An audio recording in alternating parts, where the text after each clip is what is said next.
அனைவருக்கும் வணக்கம். இது சங்கிலியன் செய்திகள். செய்திகள் வாசிப்பவர் செய்தியாளர் எஸ். கலாதேவன். இன்றைய இலங்கையின் பிரதான செய்திகள். பிரதான செய்திகளில் முதலில் தலைப்புச் செய்திகள். விசேட பலத்துடன் இருக்கின்றோம். எந்த சவாலுக்கும் அஞ்சோம். எம்மை வீழ்த்தவே முடியாது. எதிர்க்கட்சிகளின் முயற்சி ஒருபோதும் பலிக்காது என்கிறார் ஜேவிபி பொதுச் செயலாளர் டெல்வின் சில்வா. உயிர்த்த ஞாயிறு தாக்குதல், சாரா ஜஸ்மின் இறக்கவில்லை. சூத்திரதாரியை தெரியும் என்ற மைத்திரியை உடன் கைது செய்யவும். சமையல் எரிவாயு விலை 775 ரூபாவால் அதிகரிப்பு. இலங்கைக்கு எண்ணெய் கப்பலை அனுப்பும் சீனா ரஷ்யாவிடமிருந்து பெற முடியாத நிலை. போர் விமானத்திலிருந்து காணாமல் போன விமானியை ஈரானுக்குள் புகுந்து மீட்போம் ட்ரம்ப். ராஜபக்சக்கள் மீண்டும் வர அனுமதிக்கவே முடியாது. அனுர நல்லவர் என்கிறார் சாணக்கியன். இனி விரிவான செய்திகள். விசேட பலத்துடன் இருக்கிறோம். எந்த சவாலுக்கும் அஞ்சோம். எம்மை வீழ்த்தவே முடியாது. எதிர்க்கட்சிகளின் முயற்சி ஒருபோதும் பலிக்காது என்கிறார் ஜேவிபி பொதுச் செயலாளர் டெல்வின் சில்வா. சவால்களை கண்டு பின்வாங்கும் அரசியல் இயக்கமல்ல நாங்கள். எந்த சவால்களுக்கு முகம் கொடுத்து பயணிக்கும் சக்தி எங்களுக்கு உள்ளது. இதனால் குற்றச்சாட்டுகளை முன்வைத்து தேசிய மக்கள் சக்தி அரசாங்கத்தை வீழ்த்தலாம் என்று எதிர்க்கட்சிகள் நினைக்கக்கூடாது என்று ஜேவிபி பொதுச் செயலாளர் டெல்வின் சில்வா தெரிவித்துள்ளார். நேற்று ஞாயிற்றுக்கிழமை நடைபெற்ற ஜேவிபியின் ஏப்ரல் வீரர்கள் நினைவு தின நிகழ்வில் உரையாற்றுகையிலே டெல்வின் சில்வா இவ்வாறு கூறினார். இதன்போது அவர் மேலும் தெரிவிக்கையில், நாங்கள் அரசாங்கத்தை அமைத்துள்ளோம். வரலாற்றில் முதற் தடவையாக முழு நாடும் ஒன்றிணைந்து அமைந்த அரசாங்கமே ஆகும். இதனால் இது விசேட பலத்தை கொண்ட அரசாங்கமாக இருக்கின்றது. இந்த முறைகளை மாற்றி புதிய மாற்றங்களை ஏற்படுத்தவே இந்த அரசாங்கம் அமைக்கப்பட்டது. இந்த மாற்றங்களை இலவியில் செய்ய முடியாது. இதற்காக சில காலங்கள் எடுக்கும். ஒரு வருடத்தில் வீழ்ந்த பொருளாதாரத்தை கட்டியெழுப்பி மக்களுக்கு நிவாரணங்களை கொடுத்தோம். ஆனால் சமூகத்தை மாற்றுவதில் சிறிது காலம் எடுக்கும். சீனா, சிங்கப்பூர் போன்ற நாடுகள் தமது நாடுகளை கட்டியெழுப்ப சிறிது காலம் எடுத்தது. இதன்படி இங்கும் மாற்றங்களை ஏற்படுத்த சிறிது காலம் எடுக்கும். எவ்வாறான இடையூறுகள் வந்தாலும் சிறந்த சமூகத்தை உருவாக்க வேண்டுமென உறுதிமொழியுடன் வந்துள்ளோம். இது 5 வருடங்கள் நடக்கப் போவதில்லை. தொடர்ந்தும் இதனை பாதுகாக்க அனைவரும் முன்வர வேண்டும் என்று தெரிவித்தார். உயிர்த்த ஞாயிறு தாக்குதல், சாரா ஜஸ்மின் இறக்கவில்லை. உயிர்த்த ஞாயிறு தாக்குதலின் பின்னர் சாய்ந்தமரத்தில் இடம்பெற்ற மோதலில் சாரா ஜஸ்மின் இறக்கவில்லை.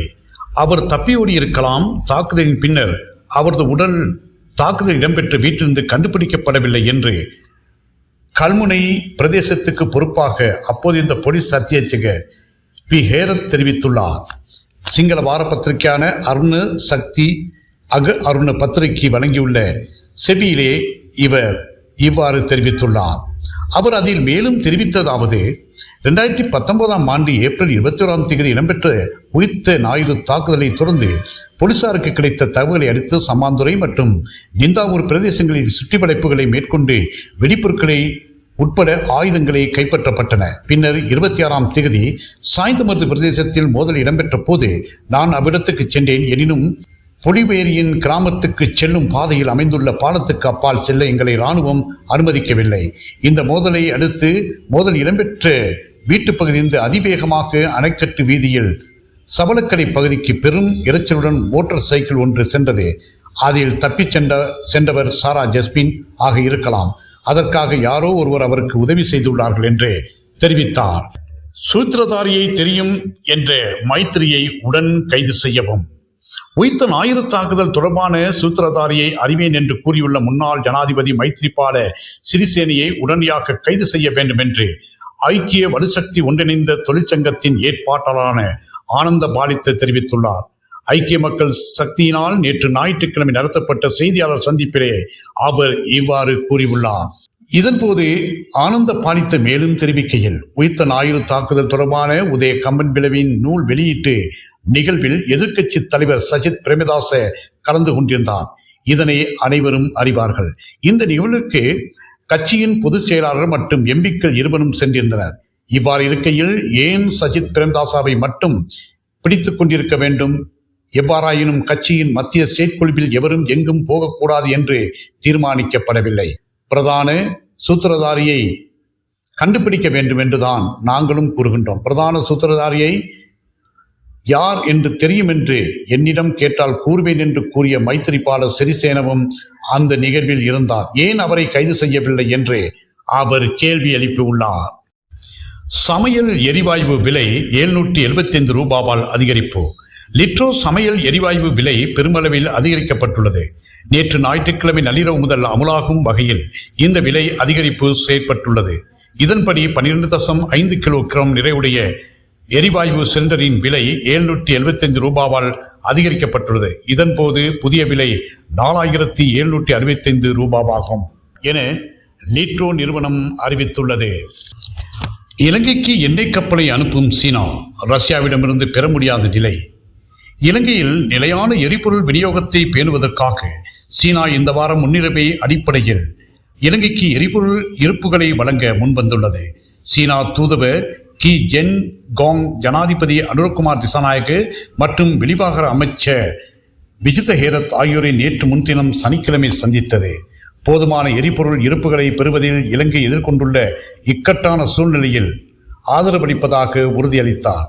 இந்தியா மற்றும் ரஷ்யாவிடம் ஆதரவை கோரியதோடு மேலதிகமாக சீனாவிடமும் இலங்கை உதவி கோரியதை அடுத்து இந்த நடவடிக்கை எடுக்கப்பட்டுள்ளது. சீனாவிடமிருந்து முதலாவது எரிபொருள் கப்பல் ஏப்ரல் நடுப்பகுதியில் எதிர்பார்க்கப்படுகிறது என்று அமைச்சர் விஜித ஹேரத் தெரிவித்துள்ளார். போர் விமானத்திலிருந்து காணாமல் போன விமானியை ஈரானுக்குள் புகுந்து மீட்போம். ட்ரம்ப் எச்சரிக்கை.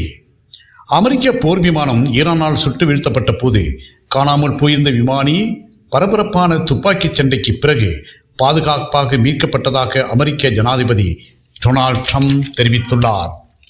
ஈரான் வான்பரப்பில் பறந்த அமெரிக்க விமானப்படையின் F-35 மற்றும் F-15 ரக போர் விமானங்களை 2 நாட்களில் சுட்டு வீழ்த்தப்பட்டன. இதில் ஒரு விமானி பத்திரமாக திரும்பிய நிலையில் மற்றொரு விமானி காணாமல் போனார்.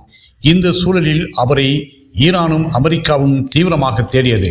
அந்த விமானியை உயிருடன் பிடிப்பவருக்கு $60,000 வெகுமதி வழங்கப்படும் என ஈரான் அறிவித்திருந்தது. இதனையடுத்து ஈரானால் சுட்டு வீழ்த்தப்பட்ட போர் விமானத்தின் விமானி மீட்கப்பட்டு தற்போது பாதுகாப்பாக ஈரானை விட்டு வெளியேறிவிட்டார் என்று அமெரிக்க உயர் அதிகாரி ஒருவர் தெரிவித்தார்.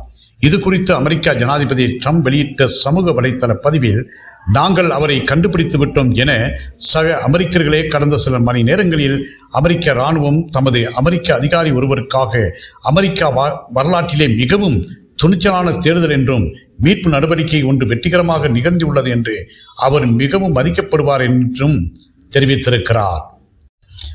ராஜபக்சக்கள் மீண்டும் வர அனுமதிக்கவே முடியாது. அனுர நல்லவர் என்கிறார் சாணக்கியன். இந்நாட்டினது நலனை கருத்தில் கொண்டு கஷ்டப்பட்டு துரத்தியடிக்கப்பட்ட ராஜபக்ச குடும்பத்தினை மீண்டும் ஆட்சிக்கு கொண்டு வருவதற்கு நாங்கள் அனுமதிக்க முடியாது. இன்று நாட்டில் பொருளாதார நெருக்கடி மற்றும் விலைவாசிகள் அதிகரிக்கப்படுகின்றது என்பதற்காக இந்த நாட்டின் ஜனாதிபதியை துரத்திவிட்டு நாமல் ராஜபக்சையை கொண்டு வருவதா? அவ்வாறு செய்ய முடியாது. துரத்தப்பட்டவர்களை ஆட்சிக்கு கொண்டு வருவதற்கு நாம் முயற்சி செய்யவில்லை. பொருளாதார நெருக்கடிக்கு உலக நாட்டில் ஏற்படும் யுத்தம் ஒரு காரணமாக அமைந்துள்ளது என மட்டக்களப்பு மாவட்ட பாராளுமன்ற உறுப்பினர் ராஸ் சாணக்கியன் தெரிவித்தார். துறை நீலாவணையில் களம் விஜயம் மேற்கொண்டு அங்குள்ள மீனவர் சங்க பிரதிநிதிகளுடனான கலந்துரையாடலில் ஞாயிற்றுக்கிழமை துறை நீலாவணை வட்டார பிரதேச சபை உறுப்பினர் சு இனமாறன் தலைமையில் இடம்பெற்ற நிகழ்வில் மேற்கண்டவாறு அவர் தெரிவித்தார். இத்துடன் இலங்கையின் இன்றைய பிரதான செய்திகள் யாவும் நிறைவருகின்றன. மீண்டும் ஒரு பிரதான செய்தி அறிக்கையின் ஊடாக உங்கள் அனைவரையும் சந்திக்கும் வரை அன்பு வணக்கம்.